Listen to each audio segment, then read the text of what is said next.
तो फिल्म की शुरुआत होती है। हम एक आदमी को देखते हैं जो कि एक इंश्योरेंस ब्रोकर था। उसका नाम एलन होता है, जो अपने कंप्यूटर पर वीडियो गेम खेलने में मसरूफ था। तभी उसकी वाइफ मैरी की कॉल आती है। वो उसको याद दिलवाती है कि आज उन लोगों ने नया घर देखने जाना था। अब एलन जल्दी से अपना काम खत्म करता है और घर देखने निकल गया था, जहाँ पर मैरी एक एजेंट के साथ नए घर के पास उसका इंतजार कर रही थी। एलन के वहाँ पर पहुँचते ही एजेंट इन्हें घर दिखाना शुरू करता है। सबसे पहले वो इन्हें लिविंग रूम, फिर किचन और बेडरूम दिखाता है। तभी मैरी की नजर बेडरूम की बालकनी से बाहर जाती है, जहाँ पर वो एक पुरानी गाड़ी को देखती है। एजेंट कहता है फिक्र नहीं करें, मैं इससे पहले जब आप लोग शिफ्ट होंगे इसको पहले यहाँ से हटवा दूंगा। जिसके बाद वो उस घर को बड़े ही गौर से देखने लगते हैं। एलन अभी भी कंफ्यूज था कि उसे ये घर लेना भी है या नहीं, क्योंकि उनके मुताबिक ये घर बहुत बड़ा था। एजेंट जब ये देखता है तो उसे लगने लगा था कि शायद ये लोग घर नहीं खरीदेंगे, इसलिए मैरी और एलन को वो अब इस घर के राज के बारे में बताता है। कहता है इस घर का एक बहुत गहरा राज है, घर की एक खासियत है जो दुनिया के किसी घर में नहीं होगी। इतना कहकर वो एलन और मैरी को इस घर के बेसमेंट में एक गड्ढे के पास ले जाता है, जिसे देखकर मैरी कहती है क्या ये तुम हमें यहाँ पर दिखाने लाए हो। वो एजेंट कहता है देखिए, इसको सीवरेज मत समझें, ये इस घर का खुफिया रास्ता है और इसकी खासियत जानने के लिए आप दोनों को मेरे पीछे आना होगा। ऐसा कहकर वो एजेंट उस गड्ढे में चला जाता है, मगर मैरी जाने से मना कर देती है, जबकि एलन उस एजेंट के पीछे चला गया था।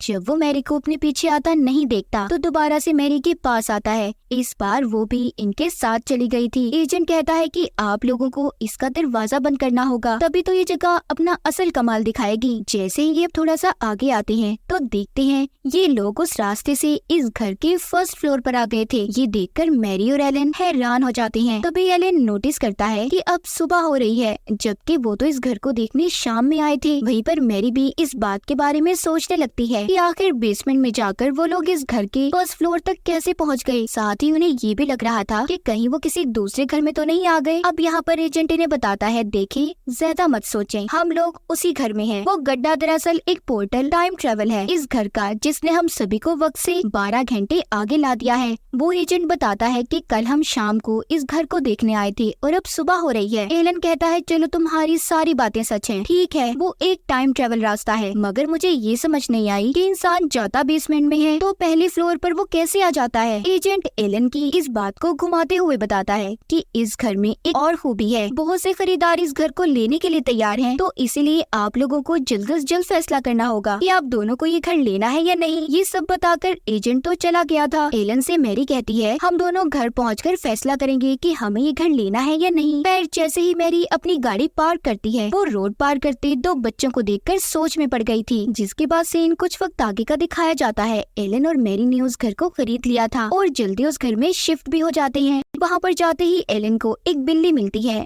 जिसे वो अपने साथ रखने का फैसला करता है। उधर ही मैरी उस पोर्टल को बड़े ही गौर से देख रही थी। सब कुछ ठीक तरह से सेट होने के बाद ये दोनों खूब सारा एंजॉय करते हैं और सो जाते हैं। उसके अगले दिन एलन अपने घर पर बॉस को बुलाता है, जिसके साथ उसकी दोस्त भी थी। तभी एलन के बॉस की नजर वहीं पर खड़ी हुई पुरानी गाड़ी पर पड़ती है, जिसको एजेंट ने अभी तक वहाँ से नहीं हटवाया था। एलन के बॉस को गाड़ियों का बहुत शौक था। वो कहता है एलन तुम इस गाड़ी को ठीक करवा कर इस्तेमाल करो, क्योंकि ये अच्छा मॉडल है। एलन अपने बॉस की इन बातों पर ज्यादा ध्यान नहीं देता, क्योंकि उसे गाड़ियों में ज्यादा दिलचस्पी नहीं थी। इसी बीच बॉस की दोस्त एलन से मैरी के बारे में पूछती है। कहती है जब से हम तुम्हारे घर पर आए हैं हमें मैरी नजर नहीं आई और न हमसे वो मिली है। एलन जवाब देता है कि हाँ मैरी इधर ही घर के अंदर है। वहीं पर हम दूसरी तरफ मैरी को उसी टाइम पोर्टल से निकलता हुआ देखते हैं, जो पिछली रात उसके अंदर गई थी और अब जाकर वो बाहर आती है। जिसके बाद वो सबसे मिलने आती है और ये कहती है कि मैं नहा रही थी। रात को सब खाना खाते हैं। इधर ही एलन का बॉस यहाँ पर सबको अपने एक राज के बारे में बताता है। कहता है अभी मैंने अपना इलेक्ट्रॉनिक ट्रांसप्लांट ऑपरेशन करवाया है, जिसको मैं अपने फोन से कंट्रोल कर सकता हूँ और ये एक मेरा राज है जो मैं आज सबको बता रहा हूँ। ये बातें सुनकर एलन का भी दिल करता है कि वो भी अपने घर के राज के बारे में अपने बॉस को बताए, मगर मैरी उसे रोक लेती है। वो नहीं चाहती थी कि उनके घर का राज किसी को भी पता चले। दरअसल जब उस एजेंट ने बताया था कि टाइम ट्रेवल के अलावा इस घर में एक और खूबी है, तो उसने ये कहा था जो भी उस पोर्टल में जाकर वापस आएगा उसकी उम्र 3 दिन घट जाएगी, यानी कि 3 दिन पीछे चली जाएगी, मतलब कि वो जवान नजर आएगा। और यही वजह थी कि मैरी ने एलन को ये घर लेने पर मजबूर किया था, ताकि वो दोबारा से जवान हो सके।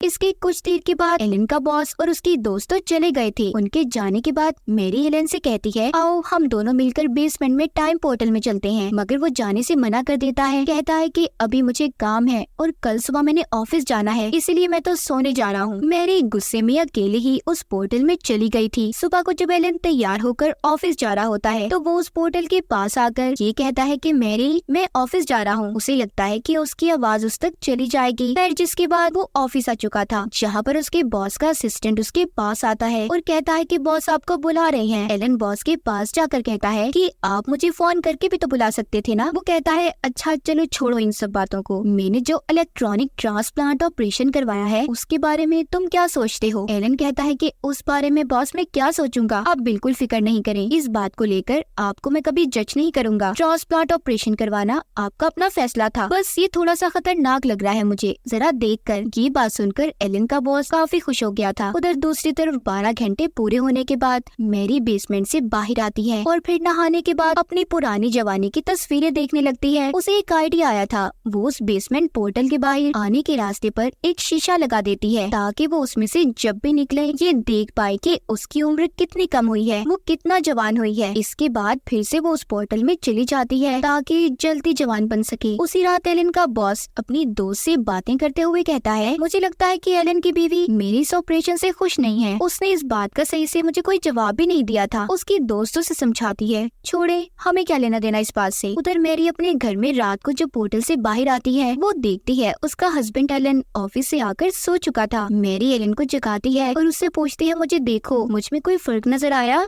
मैं उस टाइम पोर्टल में 3 दफा गई, यानी कि मेरी उम्र 3 दिन कम हो जानी चाहिए थी ना। एलन कहता है, मैरी ऐसा कुछ नहीं है, तुम मुझे पहले जैसी ही नजर आ रही हो। मैं जब ऑफिस से घर आया तो मैंने उसी बिल्ली को उस पोर्टल के पास कुछ अजीब सी आवाजें निकालते हुए देखा जो हमने घर पर रखी हुई है। उसे बोलते हुए देख ऐसा लग रहा था कि जैसे वो हमें किसी खतरे के बारे में बता रही हो। मुझे बहुत डर लग रहा है, हमें उस पोर्टल को हमेशा के लिए बंद कर देना चाहिए। मैरी कहती है, नहीं ऐसा नहीं कर सकते तुम, मुझे लगता है अकेले रह रहकर तुम्हारा दिमाग कुछ फालतू की सोचें सोचने लगा है। इतना कहकर वो फिर बेसमेंट के पोर्टल में चली जाती है। अब जब अगले दिन वो बाहर आती है मगर तब भी उसे अपने अंदर कोई फर्क नजर नहीं आया था। उधर ऑफिस में एलन जब अपने बॉस से किसी काम के सिलसिले में मिलता है तो उसका बॉस इस बात पर ज्यादा ध्यान नहीं देता और उसे अपने साथ शूटिंग प्रैक्टिस के लिए ले गया था, जहाँ पर गन को चलाते ही उसका झटका लगने की वजह से एलन का बॉस नीचे गिर जाता है। बाद में गाड़ी में बैठकर बॉस एलन से कहता है, मुझे लगता है कि झटके की वजह से मेरे ट्रांसप्लांट में कोई खराबी आ गई है, मुझे इसलिए जापान जाना होगा क्योंकि मैंने वहीं से ऑपरेशन करवाया था। बॉस यहाँ पर अपना सारा काम एलन को समझा देता है और साथ ही अपने घर की चाबियां भी दे देता है। कहता है कि ये जाकर मेरी दोस्त को दे देना कि कभी अगर उसका दिल किया तो वो मेरे घर पर रहने आ सकती है। यहाँ पर बॉस की बात को मानते हुए एलन उसकी दोस्त के पास घर की चाबियां देने चला गया था। उधर दूसरी तरफ मैरी दूसरी बार भी उस पोर्टल से आने के बाद अपने चेहरे में कोई फर्क नहीं देख पाती, तो उसे अब इस पोर्टल पर शक होने लगा था। इसीलिए वो किचन से एक सड़ा हुआ सेब लेकर वापस से पोर्टल के अंदर जाती है। वो एक एक्सपेरिमेंट तजुर्बा करना चाहती थी। उसका प्लान ये था कि अगर वो पोर्टल वाकई जवान करता है तो इस फल को भी वो पहले की तरह ताज़ा कर देगा। इसमें ये चीज साबित हो जाएगी कि पोर्टल अच्छे से काम करता है या नहीं। एलन जब घर आता है तो उसे मैरी का लिखा हुआ नोट मिलता है जिसमें लिखा था कि मैं तुम्हें कल मिलूंगी। उसे समझ नहीं आता कि मैरी किस कल की बात कर रही है, क्योंकि अब तो वो पहले से भी ज्यादा वक्त बेसमेंट में गुजार रही थी। एलन मैरी का इंतजार करता करता सो जाता है। तभी मैरी आती है और एलन को जगाकर कहती है, उठो देखो इस सेब को, जब मैं इसे अपने साथ लेकर गई तो ये गला सड़ा हुआ था, अब देखो ये ताज़ा हो गया है पहले की तरह। इसका मतलब वाकई ही पोर्टल उम्र कम कर सकता है और इसके जरिए हम दोनों हमेशा जवान बने रहेंगे और इसी के साथ साथ एलन हम अमर हो जाएंगे। प्लीज तुम इस घर के राज के बारे में किसी को कभी कुछ भी मत बताना।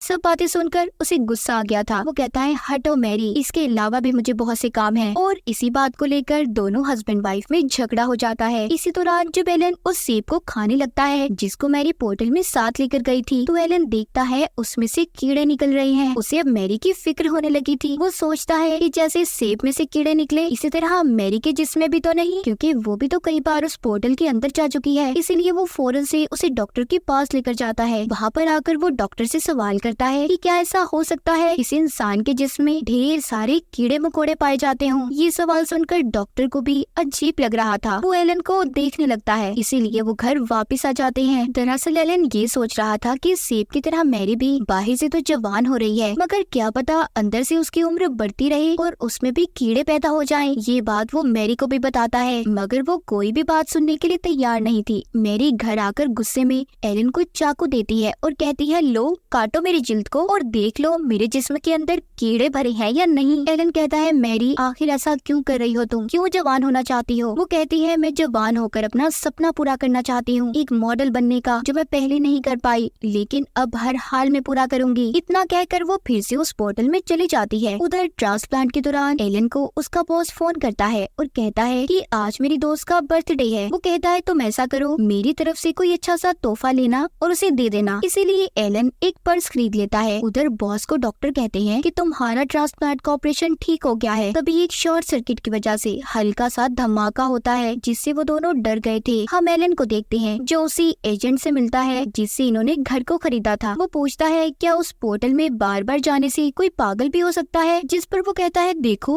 अगर उससे तुम्हें कोई मसला है तो तुम उसे हमेशा के लिए बंद कर दो। जिसके बाद एलन बॉस की दोस्त के लिए खरीदा हुआ तोहफा उसे देने जाता है। जब वो घर पहुंचता है तो देखता है बॉस की दोस्त तो वहाँ पर अपनी किसी और दोस्त के साथ थी। ये देखकर एलन वापस आ गया था। वक्त गुजरने के साथ साथ मैरी का पागलपन बढ़ता जा रहा था। वो अपना ज्यादातर वक्त उस पोर्टल में ही गुजारा करती थी। एलन इन सब बातों से तंग आकर उस पोर्टल को बंद करने की भी कोशिश करता है, मगर मैरी ने उसे रोक लिया था। बॉस भी जापान से वापस आ गया था और आकर एक लड़की से शादी भी कर लेता है। लेकिन जब एक दिन बॉस की बीवी उसे किसी और लड़की के साथ देखती है तो इस बात पर उसे गुस्सा आ गया था और उन दोनों का डाइवोर्स, तलाक हो गई थी। अब जब बॉस कहीं पर किसी दूसरे शहर में जा रहे थे तो उनका ट्रांसप्लांट हट जाता है। पेट में आग लगने की वजह से गाड़ी का भी एक्सीडेंट हो गया था, जिस वजह से बॉस की मौत हो गई थी। वहीं पर कई साल गुजरने के बाद और लगातार पोर्टल में जाने की वजह से मैरी भी 20 साल की हो गई थी और मॉडलिंग करना भी शुरू कर देती है। लेकिन जब एक दिन शूट करने के दौरान एक आदमी उससे बदतमीजी करने की कोशिश कर रहा था तो मैरी ने मॉडलिंग करना छोड़ दी। लेकिन अब भी वो लगातार उस पोर्टल में जाया करती थी। उसकी दिमागी हालत खराब हो चुकी थी। ये सब देखकर एलन को मजबूरन उसे पागल खाने में भेजना पड़ता है। मैरी के जाते ही एलन ने उस पोर्टल को हमेशा हमेशा के लिए बंद कर दिया था। हॉस्पिटल में आने के बाद मैरी एक ग्लास को तोड़कर उसके शीशे से खुद को मारने की कोशिश करती है। अपने हाथ पर कट लगाने पर उसे पता चलता है कि वो भी उस सेब की तरह ही अंदर से गलती सड़ती जा रही थी। उसके जिस्म में भी कीड़े थे। उस पोर्टल ने उसे बाहर से तो जवान कर दिया था, मगर अंदर से वो बढ़ती उम्र की वजह से खत्म होती जा रही थी।